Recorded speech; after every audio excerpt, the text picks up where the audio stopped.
Hello అందరికి, let's make pasta.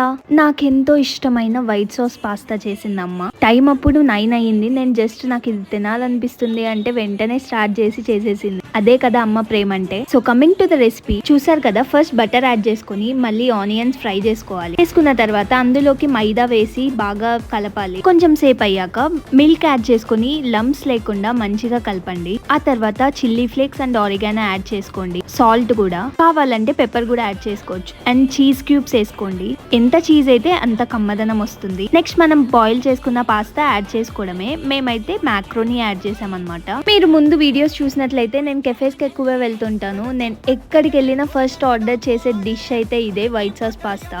So ఈ రోజు అమ్మనే చేసేసింది. టేస్ట్ అయితే యాజ్ ఇట్ ఈస్ అదిరిపోయింది అనమాట. మా అమ్మ చేతి గొప్పతనం అనుకుంటా, అన్ని అలా కుదిరిస్తుంది. మీరు కూడా ట్రై చేసి ఎలా వచ్చిందో కామెంట్ చేయండి. అంతే, ఇంక ఈ వీడియో నచ్చితే సబ్స్క్రైబ్ చేయండి. బాయ్.